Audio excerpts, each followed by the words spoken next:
नमस्कार साथियों, welcome to my YouTube channel. देखिए, पिछले वीडियो में मैंने बात की थी द्रव विलयनों का वाष्पताप क्या होता है इसके बारे में, ठीक है। और अब हम बात करेंगे द्रव विलयनों का वाष्पताप, है ना। इसी की बात की थी और आज फिर से कुछ भाग इसका बचा हुआ है, उसी पर हम बात करेंगे। ओके,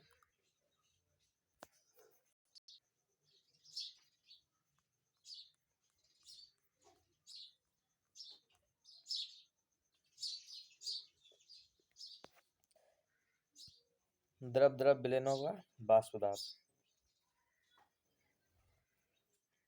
दो वाष्पशील द्रवों के द्विअंगी विलयन का अध्ययन करें। देखिए, द्विअंगी विलयन कैसा होता है? द्विअंगी होता है ना, यानी कि दो अंगी, ऐसे कहें विलेय और विलायक से मिलकर विलयन बनता है, हम आपको बता चुके हैं। और इसके दोनों अवयवों को 1 व 2 से अंकित करें। दोनों अवयव हैं 1 और 2 से, उसे अंकित करते हैं। एक बंद पात्र में लेने पर दोनों अवयव बाष्पीकृत होंगे। कैसे होंगे? बाष्पीकृत। अंततः वाष्प प्रावस्था एवं जल प्रावस्था के मध्य एक साम्य स्थापित हो जाएगा। क्या स्थापित हो जाएगा? एक साम्य स्थापित हो जाएगा। मान लीजिए इस अवस्था में कुल दाब P कुल तथा अवयव 1 एवं 2 के आंशिक दाब P1 एवं P2। देखिए, जो पूरा दाब है वो कितना है? P कुल लिखते हैं उसे, ठीक है। और जो आंशिक दाब है वो P1 और P2 लिखते हैं।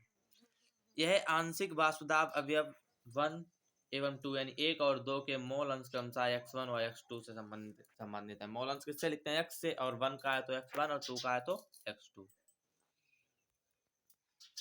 फ्रेंच रसायनज्ञ फ्रांसिस मार्टे राउल्ट, इन्होंने कब? 1886 ने इनके बीच एक मात्रात्मक संबंध है। देखिए, इनके बीच इन्होंने एक संबंध दिया था। कौन सा? मात्रात्मक संबंध। किसने दिया था? फ्रेंच के रसायनज्ञ थे फ्रांसिस मार्टे राउल्ट। यह संबंध राउल्ट नियम के नाम से जाना जाता है। कैसे जाना जाता है? राउल्ट के नियम के नाम से, यानी कि कहा जाता है राउल्ट का नियम जो है वही है। इसके अनुसार वाष्पशील द्रवों के विलयन में प्रत्येक अवयव का, देखिए इसके अनुसार क्या है, जो वाष्पशील द्रव हैं उनके विलयन में प्रत्येक अवयव का आंशिक दाब क्या होता है? प्रत्येक अवयव का आंशिक दाब विलयन में उसके मोल अंश के समानुपाती होता है। कैसा होता है? उसके मोल अंश के समानुपाती होता है। अतः अवयव फर्स्ट के लिए, देखिए अभी मैंने अवयव कितने लिए थे? 1 और 2। अब अवयव 1 के लिए क्या करेंगे? P1 समानुपाती x1, जो अवयव फर्स्ट है उसका मोल अंश x1 होगा, ठीक है। दाब P1 होगा, मोल अंश x1। P1 equal to P1 0 x1, ठीक है। समानुपाती हटा के मैंने यहाँ P1 0 रखा है, ठीक है, स्थिरांक की वजह से। जहाँ P1 शुद्ध घटक 1 का समान ताप पर वाष्प दाब है। इसी प्रकार 2 का भी इसी प्रकार है, ठीक है। P2 बराबर P2 और 0 x2। क्यों? क्योंकि P2 समानुपाती x2 हो जाएगा, ठीक है। जहाँ P2 शुद्ध घटक के लिए 2 के वाष्प दाब को प्रदर्शित करता है, जो P2 है शुद्ध घटक के वाष्प दाब को प्रदर्शित करता है। डाल्टन के आंशिक दाब के नियमानुसार पात्र में विलयन अवस्था का कुल दाब P कुल जो है वो विलयनों के अवयवों के आंशिक दाब को जोड़कर होता है। देखिए क्या होता है, जो इनका दाब होता है वो दोनों के आंशिक दाब को जोड़कर होता है। तो P कुल बराबर कितना होगा? P1 और P2। अब आगे बात करें P1 और P2 के मान रखने पर हम पाते हैं, P1 P2 के मान रखते हैं अब हम, ठीक है। तब हम क्या पाएंगे? P1 कितना? P कुल P1 का मान ऊपर कितना था? आइए ऊपर देखते हैं। P1 का मान है P1 x1। कितना है? P1 x1, ठीक है, रख लिया मैंने x1 और P1 0, ठीक है। Plus x2 P2 0, x2 P2 0 ये रहा, ठीक है। x2 P2 0 इंटू में, चाहे x2 पहले रख लो या P2 रख लो, कुछ भी नहीं, कोई दिक्कत नहीं। अब आएगा 1 माइनस x2। अच्छा, ये कहाँ से आ रहा 1 माइनस x2? हम आपको बता दें, कोई विलयन है वो पूरा कितना होता है अपने आप में? मोल अंश उसके, आई मीन कुल अपने आप में कितना होता है? 1 होता है। यानी कि हम ऐसे लिख सकते हैं x1 प्लस x2, गलत कर रहे हैं, गलत नहीं, वैसे सही है, बस थोड़ा ये बढ़ाने हैं। x1 plus x2 equal to 1। भाई जो x1 और x2 है ये क्या है? इसका मोल अंश है ना। x को किससे लिखते हैं? मोल अंश के लिए। किसके लिए? मोल अंश के लिए, ठीक है। अच्छा, ये दोनों कुल मिला के कितने भाई, कुल तो बिलियन है ना, x1 है जो वो विलेय है और जो 2 है वो विलायक है, लेकिन कुल बिलियन कितना है, 1 है। यहाँ से हम x1 की वैल्यू निकालेंगे, किसकी, x1 की, तो क्या होगा x1 equal to 1 minus x2, क्यों, क्योंकि ये प्लस का है यहाँ पर, और इक्वल टू के उधर जाएगा तो कैसा हो जाएगा, माइनस का, तो कितना आ जाएगा यहाँ पर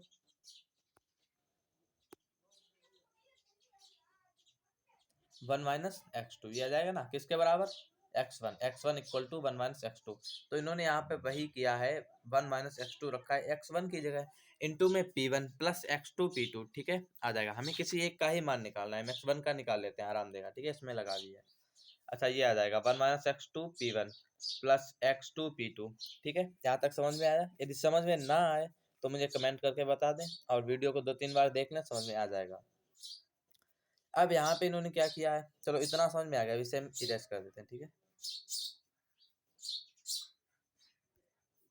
अब इन्होंने क्या किया है, P1 जो बाहर रखा है ये यहाँ पर, इसका अंदर इन्होंने मल्टीप्लाई किया है, तो कितना हो जाएगा P1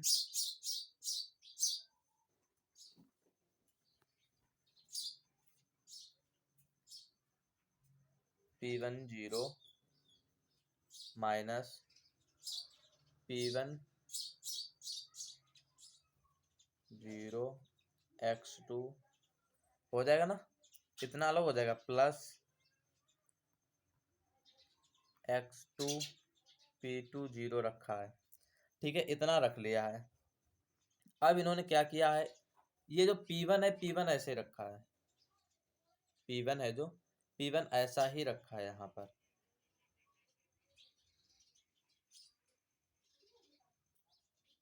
रख लेते हैं, P1 को ऐसा ही रखते हैं, ठीक है, P01 ऐसे रखते हैं। अब इसे ले लीजिए आप, P1 x2 है और x2 P2 या P2 x2 रख लेते हैं। इसमें से क्या करते हैं, प्लस लगा लें,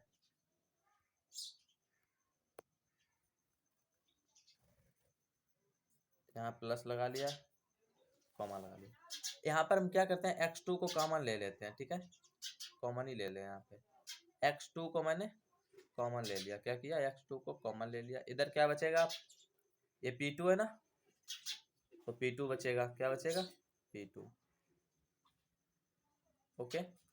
और P2 के साथ ये जो P1 है ये इधर बचेगा, कितना बचेगा, माइनस का P1, बाई इक्वल टू के तो उधर है नहीं, ये प्लस का है, प्लस का रहेगा, माइनस का है, माइनस का रहेगा, रख लेते हैं P1, हो गया, कितनी है ना, बाई P1 रख लिया, प्लस x2 प्लस का है, मैंने x2 रख लिया इधर, इंटू बाई x2 मैंने कॉमन लिया है ना, दोनों कॉमन आ जाएगा, ये वाला x2 है एक, और एक x2 ये है, ये दोनों x2 हम कॉमन ले लेंगे, जिसे यहाँ रख लेंगे,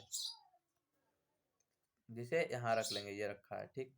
अब इसके बाद हम क्या करेंगे, जो P1 है P2 है, तो P2 पहले रख रहे हैं हम, या P1 पहले रख लो तो माइनस आ जाएगा, कोई दिक्कत नहीं होगी, लेकिन हम P2 रख रहे हैं यहाँ, P2 और इधर P1 आ गया, यानी कि कुल मिला के कितना आ गया, ये लिखा है, P1 मैंने अलग निकाल लिया था, प्लस प्लस x2 जो कॉमन लिया है दोनों से, इन दोनों से, ये x2 इन दोनों से कॉमन लिया है, x2 आ गया, और फिर इधर आ जाएगा P2 माइनस P1, ओके। उम्मीद करता हूँ आप लोग समझ गए होंगे, ना समझे हो तो वीडियो दोबारा देख लें, समझ जाएंगे। अब आगे बात करें, किसी बिलियन के कुल वाष्प दाब को उसके किसी अवयव के मोल अंश से संबंधित किया जा सकता है। क्या होता है, बिलियन के जो कुल वाष्प दाब है उसको किसी अवयव के, किसके, बिलियन के किसी अवयव के मोल अंश से संबंधित किया जा सकता है, बिल्कुल किया जा सकता है। अगला है किसी बिलियन का कुल वाष्प दाब, किसका, किसी बिलियन का कुल वाष्प दाब अवयव 2 के मोल अंश के साथ रेखीय रूप से परिवर्तित होता है। देखिए क्या होता है, जो बिलियन का वाष्प दाब होता है, जो कुल वाष्प दाब, वह अवयव 2 के मोल अंश जो होते हैं उनके साथ रेखीय रूप से परिवर्तित होता है। कैसा होता है, रेखीय रूप से परिवर्तित होता है। शुद्ध अवयव 1 व 2 के वाष्प दाब पर निर्भर करते हैं। शुद्ध अवयव होता है 1 और 2 के किस पर, वाष्प दाब पर निर्भर रहते हैं। बिलियन का कुल वाष्प दाब अवयव 1 के, मैंने बताया ना, बिलियन का कुल वाष्प दाब होता है वो 1 होता है, ठीक है, और जो x1 और x2 माना था, x1 प्लस x2 बराबर मैंने 1 लिया, तो वही है ये।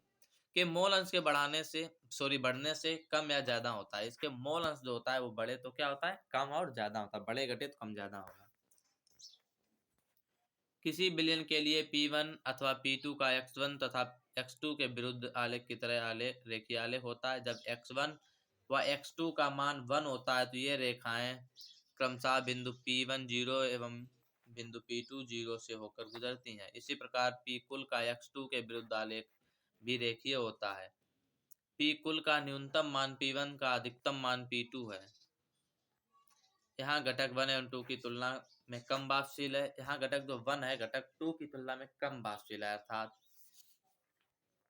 देखिए क्या है इसमें आपको बता दिया। ये आपके यदि समझ में आ गया है तो बाकी आप खुद समझ सकते हैं।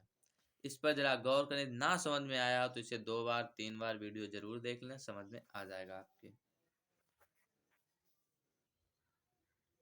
अब हम बात करेंगे द्रव विलयनों के वाष्प दाब के बाद किस पर करेंगे, राउल्ट तथा हेनरी। किस पर, राउल्ट का नियम हेनरी के नियम की एक विशेष स्थिति। जो राउल्ट का नियम है वो हेनरी के नियम की एक विशेष स्थिति है, इस पर बात करेंगे।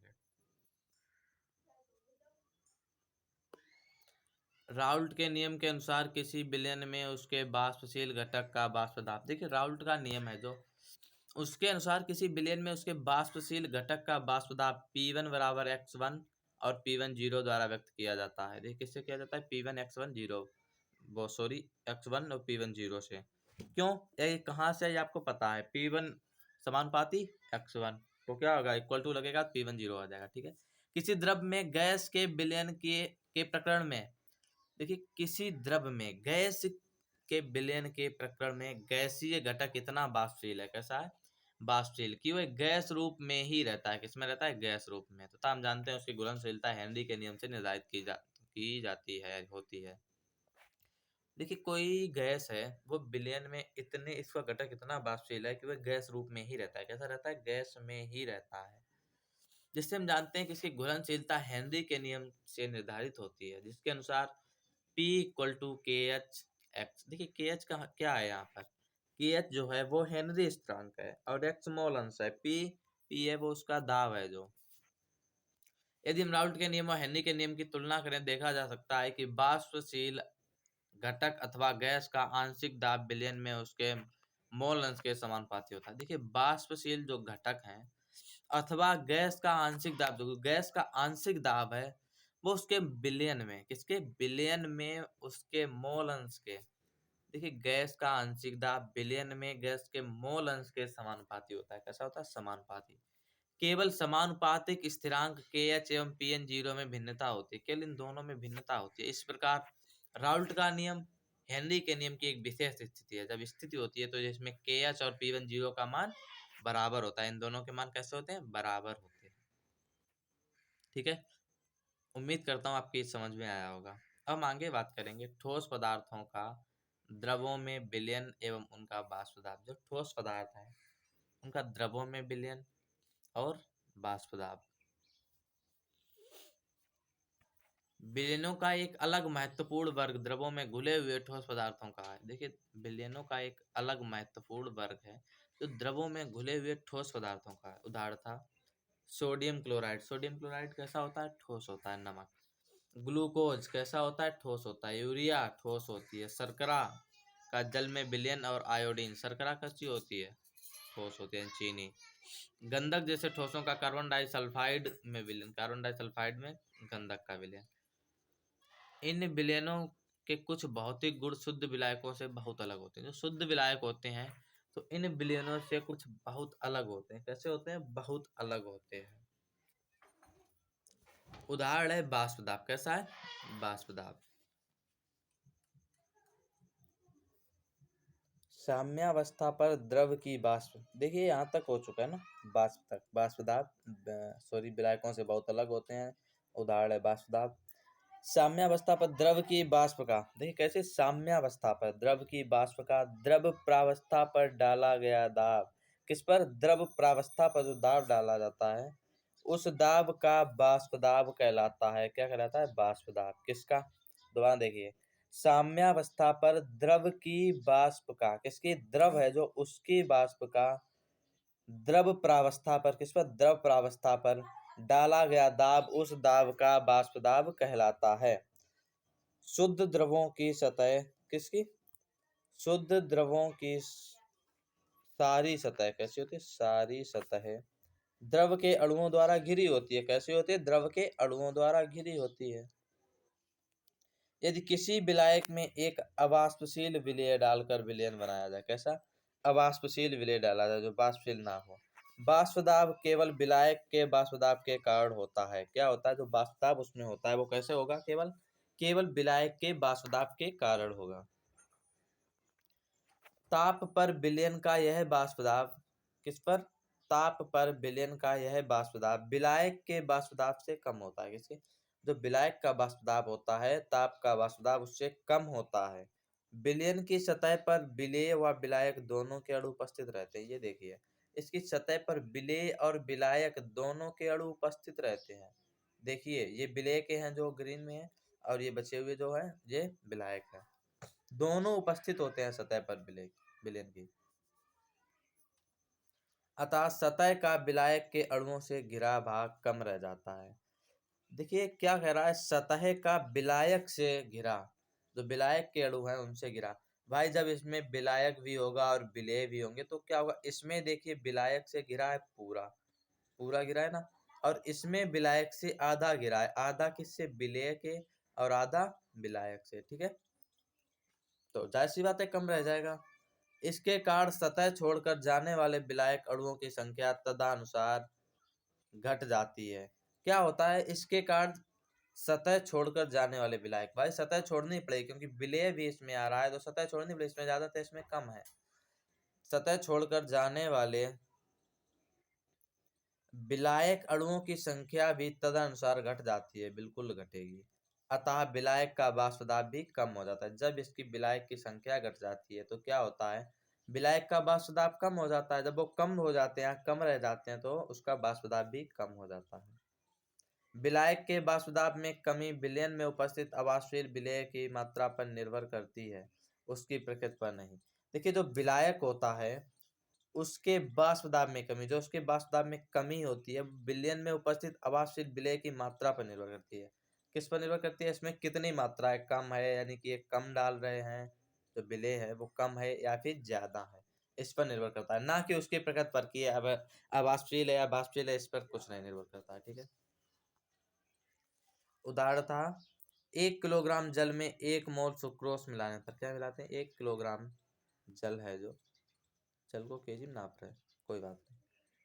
1 मोल यानी कि 1 मोल सुक्रोज मिलाने पर जल के वाष्प दाब में कमी लगभग वही होती है। कमी कितनी होती है, लगभग वही होती है जो कि 1 मोल यूरिया को जल की उसी मात्रा में उसी ताप पर मिलाने से होती है। देखिए क्या होता है, 1 लीटर जल है, ठीक है, उसमें क्या करते हैं हम, 1 मोल सुक्रोज मिलाते हैं। कितना, 1 मोल सुक्रोज। उससे मिलाने पर वाष्प दाब में कमी, भाई हम सुक्रोज मिलाएंगे तो जाहिर सी बात है वाष्प दाब में कमी होगी, लेकिन कितनी होती है, जो कि 1 मोल यूरिया कितनी होती है, उतनी ही होती है जितनी 1 मोल, 1 लीटर जल में 1 मोल यूरिया मिलाई जाए उतनी कमी होगी। यानी उन दोनों की कमी लगभग बराबर होती है, लेकिन ताप कैसा होना चाहिए, स्थिर ताप पर, यानी कि उसी ताप पर उसे मिलाएं, उसी पर उसे मिलाएं। राउल्ट नियम को सामान्यतः इस प्रकार व्यक्त किया जाता है, किसी विलयन के प्रत्येक अवाष्पशील अवयव का आंशिक वाष्प दाब इसके मोल अंश के समानुपाती होता है। ये आपको लर्न करना होगा। किसी विलयन के प्रत्येक वाष्पशील अवयव का आंशिक वाष्प दाब, कैसा, आंशिक वाष्प दाब इसके मोल अंश के समानुपाती होता है। कैसा होता है, इसके मोल अंश के समानुपाती होता है।